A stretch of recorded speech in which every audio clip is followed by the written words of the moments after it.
Hello friends, welcome to my YouTube channel active steno classes में। Friends, आज हम बात करने वाले हैं हिंदी शीघ्र लेखन की स्टेनो क्लासेस के बारे में, जिसमें हम जानेंगे कि हिंदी स्टेनो के टाइप कौन कौन से होते हैं, उनके कार्यों के बारे में जानेंगे, उनकी विशेषताओं के बारे में और उनके उद्देश्य के बारे में, और साथ ही जानेंगे उन छोटी छोटी बारीक नॉलेज के बारे में जो कि हमें बाहर पे इसकी नॉलेज नहीं मिल पाती हैं। और कहीं ना कहीं बहुत सारे बच्चे आज इन छोटी छोटी माइनर चीजों की वजह से, माइनर नॉलेज की वजह से स्टेनोग्राफी में कंफ्यूज रहते हैं और उन्हें सही नॉलेज नहीं मिल पाती।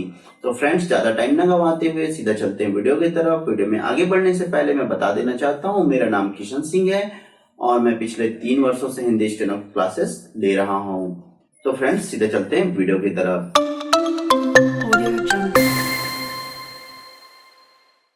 वेलकम बैक माय फ्रेंड्स, अब बात करते हैं हिंदी स्टेनो की टाइप्स के बारे में। तो सबसे पहले मैंने इसे 4 भागों में डिवाइड किया हुआ है, या फिर हम 4 भागों में विभाजित किए हैं, जिसमें हम जानेंगे उसके प्रकार, कार्य, विशेषता और उद्देश्य के बारे में। तो सबसे पहले हम बात करते हैं इसके प्रकार की। तो प्रकार की बात करें तो फ्रेंड्स, मैं बता देना चाहता हूं कि ऑलमोस्ट यदि आप किसी भी विभाग में जाएं या किसी भी सेक्टर पे आप चूज करते हैं, वहां पर ये 4 हिस्से या 4 भाग आपको ऑलमोस्ट हर विभाग में मिलेंगे ही मिलेंगे। तो फ्रेंड्स, सबसे पहले हम जानते हैं ऋषि प्रणाली के बारे में। तो ऋषि प्रणाली क्या है? ऋषि प्रणाली जो हम क्लासेस अभी स्टेनो की लेने वाले हैं, वह एक प्रणाली है जिसे हम ऋषि प्रणाली कहते हैं। और इसके अलावा आज ओवरऑल इंडिया में सिंह प्रणाली करके एक ऐसी प्रणाली और है जहां पर उसके माध्यम से हमें स्टेनोग्राफी सिखाई जाती है, और एक होता है स्वयं शिक्षक। इसके अलावा और कई अन्य भी हैं जिसकी बुक्स आती हैं जहां पर हम स्टेनोग्राफी सिखाया जाता है। अभी बात करते हैं इनके कार्यों की। तो इनके कार्यों की बात की जाए तो इनके कार्य का होता है, मेन मुख्य कारण होता है लिखना। दूसरा होता है इसकी विशेषताएं। विशेषताओं की बात की जाए तो इसकी विशेषता है शीघ्र लेखन, जैसे कि मैंने यहाँ लिखा है, तीव्र गति से लिखना इसकी विशेषता होती है। और उद्देश्य की बात करते हैं तो उद्देश्य है इसके स्टेनोग्राफर या फिर स्टेनोटाइपिस्ट। फ्रेंड्स, यहाँ पर 2 पोस्ट वैकेंसियां अवेलेबल होती हैं इसकी, एक स्टेनोग्राफर की होती है, एक स्टेनोटाइपिस्ट की होती है। स्टेनोग्राफर यहाँ पर मैंने लिखा है वरिष्ठ। तो वरिष्ठ का अर्थ होता है बड़ा और कनिष्ठ का अर्थ होता है छोटा। और ये दोनों पोस्ट हमारे सेंट्रल गवर्नमेंट और स्टेट गवर्नमेंट दोनों गवर्नमेंट्स में अवेलेबल होती हैं।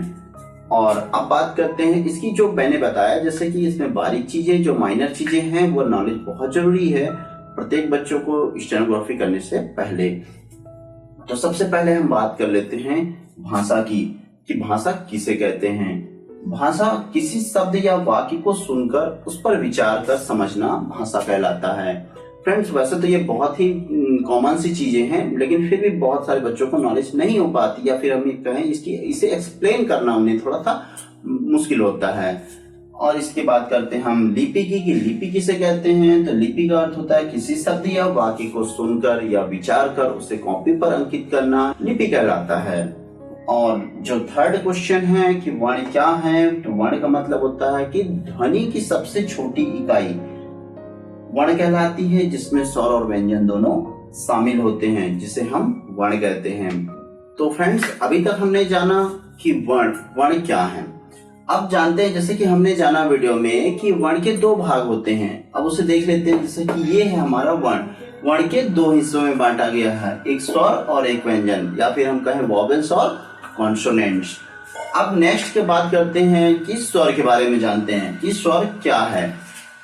स्वर आसानी से उच्चारित किए जाने वाले वर्ण को स्वर कहते हैं।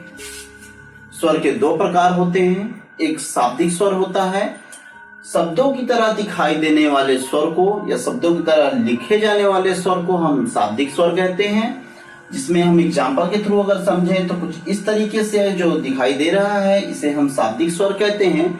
और फ्रेंड्स, मैं बता दूं, हिंदी शीघ्र लेखन में जो स्वर की जो संख्या है, वैसे तो सामान्यतः स्वर की संख्या 13 होती है, और यहाँ पर भी मैंने 13 स्वर को मैंने यहाँ पर लिखा हुआ है, मगर फिर भी मैंने यहाँ पर 11 क्यों लिखा है, क्योंकि हिंदी शीघ्र लेखन में ऋषि और आहा इसका यूज नहीं किया जाता है। तो फ्रेंड्स, इसे थोड़ा ध्यान से देखिएगा। अब नेक्स्ट बात करते हैं मात्रिक स्वर की। मात्रिक स्वर मात्राओं की तरह दिखाई देने वाले या फिर कहा जाए हम मात्राओं की तरह लिखने वाले स्वर को हम मात्रिक स्वर कहते हैं। तो एग्जाम्पल के थ्रू हम समझते हैं कुछ इस तरह के जो स्वर लिखे जाते हैं इसे हम मात्रिक स्वर कहते हैं। और अब बात करते हैं व्यंजन की कि व्यंजन क्या है। व्यंजन वे वर्ण हैं जो पूर्णतः पूर्ण भी होते हैं और अपूर्ण भी होते हैं। तो इसको एग्जाम्पल के थ्रू समझते हैं। और व्यंजन दो प्रकार के होते हैं, जैसे पूर्ण व्यंजन। पूर्ण व्यंजन क्या होता है? वे व्यंजन जो बिना स्वर की सहायता से बनते हैं, जिसमें स्वर की जरूरत नहीं होती, उसे हम पूर्ण व्यंजन कहते हैं। अगर हम इसे एग्जाम्पल के थ्रू समझें, जैसे देखिए यहाँ पर लिखा है शहद और जय।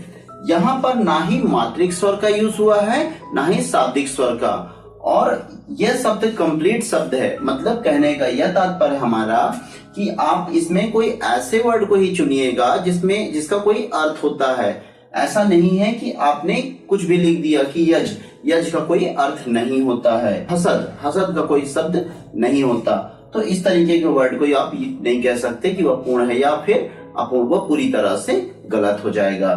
अब बात करते हैं अपूर्ण व्यंजन की कि वे व्यंजन जो स्वर की सहायता से बनते हैं वह अपूर्ण व्यंजन कहलाते हैं। अपूर्ण व्यंजन कैसा होता है? जिसमें हमें स्वर की आवश्यकता होती है, फिर चाहे वह शाब्दिक स्वर की आवश्यकता हो या फिर मात्रिक स्वर की। तो जैसे कि शहरी, तो देखिए यहाँ पर जो शहर के बाद हमने जो ई की मात्रा लगाया है वह हमें स्वर से मिला है, इसलिए यह अपूर्ण व्यंजन है। और शहीद और जैसे कि अजय। तो फ्रेंड्स यहाँ पर ध्यान देने वाली बात यह है कि यहाँ पे मात्रिक स्वर और यहाँ पर शाब्दिक स्वर, तो स्वर कैसे भी यूज हो, चाहे शाब्दिक हो चाहे मात्रिक हो, उसे आप अपूर्ण व्यंजन ही कहेंगे। तो फ्रेंड्स आज की वीडियो में सिर्फ इतना ही।